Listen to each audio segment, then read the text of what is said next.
கொடுக்கும் பொழுதுதான் நோயாளிக்கு முழு பலன் கிடைக்கின்றது. இந்த கருவுற்ற ஒரு பெண்ணுக்கு ஏற்ற மாத்திரைகள் என்ன? இப்ப கருவுற்ற பெண்ணுக்கு தைராய்டு குறைவு இருந்தால் முதல் 3 மாதங்களில் அதன் தேவை மிகுதியாகும். எனவே அப்பொழுது பரிசோதனை செய்து பார்த்து தைராக்சின் மாத்திரைகளின் அளவை கூட்ட வேண்டியிருக்கும். 6 மாதம் 9 மாதம் அளவில் இந்த தேவை சமனமாகி விடுகின்றது. அதற்கு மேல் அதை கூட்ட வேண்டிய அவசியம் இருக்காது. குழந்தை பெற்ற பிறகு சிலருக்கு இந்த மருந்துகளை குறைக்க வேண்டிய அவசியம் கூட ஏற்படும். அதுவும் தாய்ப்பால் கொடுக்கும் பொழுதெல்லாம் பார்த்து கவனமாக இந்த மாத்திரைகளின் அளவை நாம் சரி செய்து கொடுக்க வேண்டும். தைராய்டு மிகுதி இருக்கும் ஒரு பெண் கர்ப்பமானால் மிகவும் கவனமாக மாத்திரைகளை தர வேண்டியிருக்கின்றது. இந்த கார்பன்டிசோல் மாத்திரைகள் என்று சொல்லக்கூடிய மாத்திரைகளில் புரோபைல் தயோரசில் என்ற ஒரு மருந்து மட்டும்தான் கர்ப்ப காலத்தில் கொடுப்பதற்காக அனுமதிக்கப்பட்டிருக்கின்றது. மற்ற எந்த மருந்தை நாம் கொடுத்து கொண்டிருந்தாலும் அதை நிறுத்திவிட வேண்டும். இதைவிட சிறந்த வழி என்னவென்றால், பெண்களுக்கு தைராய்டுக்கு வைத்தியம் செய்யும் பொழுது அந்த புரோபைல் தயோரசிலை வைத்தே வைத்தியம் செய்துவிட வேண்டும். அப்பொழுது அவர்கள் நமக்கு தெரியாமல் கர்ப்பமானாலும் அந்த பாதிப்பு இருக்காது, அந்த மருந்தை கொடுத்த ஒரு ஆபத்தும் இருக்காது. அதை தவிர இந்த பீட்டா பிளாக்கர் மருந்துகளை அவர்களுக்கு கொடுக்கவே முடியாது. பீட்டா பிளாக்கர் மருந்துகளை நாம் இந்த கர்ப்பிணி பெண்களுக்கு கொடுத்தால் அது கர்ப்பப்பைக்கு செல்லும் இரத்த ஓட்டத்தை குறைத்துவிட்டு அந்த குழந்தையின் உருவத்தை குறைத்துவிடும். சிசுவை பாதிக்க மாட்டாங்க. இந்த மருந்துகள், சில மருந்துகள் அந்த நஞ்சை தாண்டி குழந்தையை அடைய முடியும். சில மருந்துகள் அவ்வளவு எளிதாக தாண்டி போகாது. அதனால் புரோபைல் தயோரசில் என்ற மருந்து அவ்வளவாக தாண்டி போவதில்லை.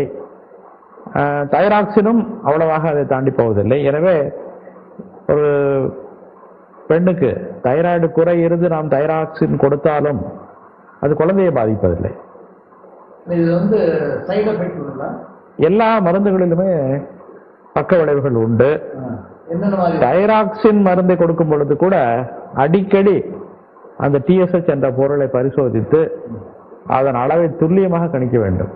அப்படி இல்லாமல் அளவு கூட கொடுத்து விட்டோம் என்றால் அவர்களுக்கு இதய ஓட்டம் மாறுபட வாய்ப்பிருக்கின்றது, எலும்புகள் உடைந்து விட வாய்ப்பிருக்கின்றது. சர்க்கரை நோய் வரும் வாய்ப்பு இருக்கக்கூடிய மனிதர்களுக்கு சர்க்கரை நோய் வந்துவிட கூட வாய்ப்பு இருக்கு.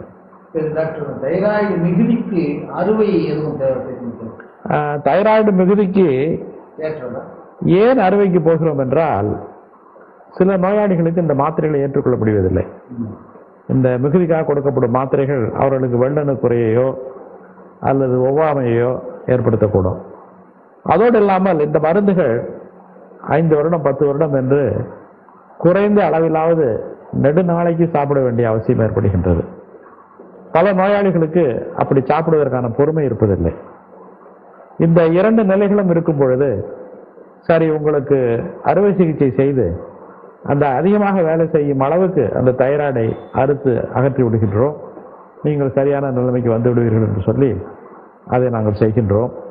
அப்படி செய்யும்போது அதில் பல ஆபத்துகள் இருக்கின்றன.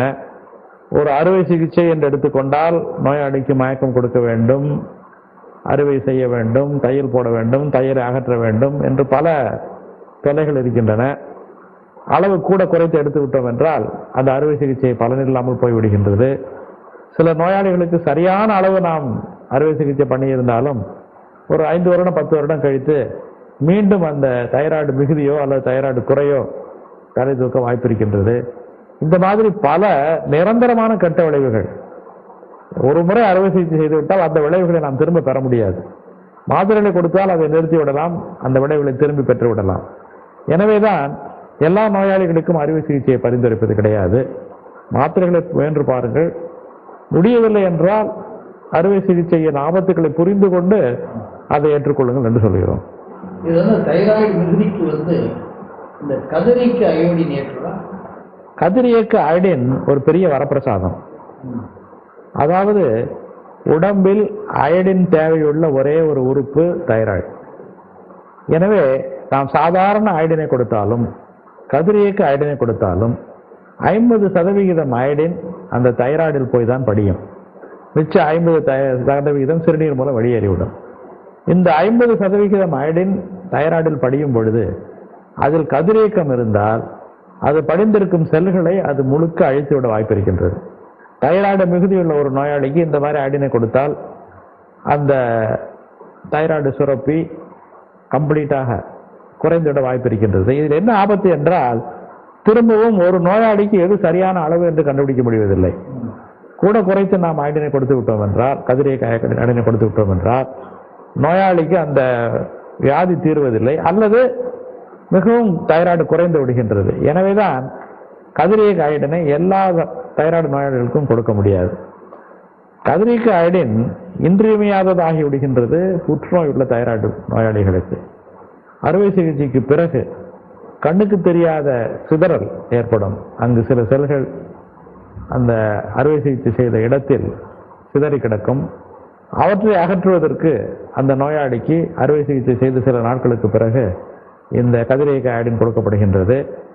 ஒரு புற்றுநோய் உள்ள தைராய்டு நோயாளிக்கு முழுமையாக சரியான முறையில் அறுவை சிகிச்சை செய்துவிட்டு அந்த கதிரியக்க அயடினை கொடுத்துவிட்டு அதற்கு மேலும் அந்த நோய் திரும்பி வராமல் இருப்பதற்காக சற்று அளவு கூட தைராக்சினை நாம் கொடுத்தோம் என்றால் மற்ற எல்லாரையும் போல அவர் நெடுநாள் உயிர் வாழலாம் என்று அறுதியாக கூற முடியும்.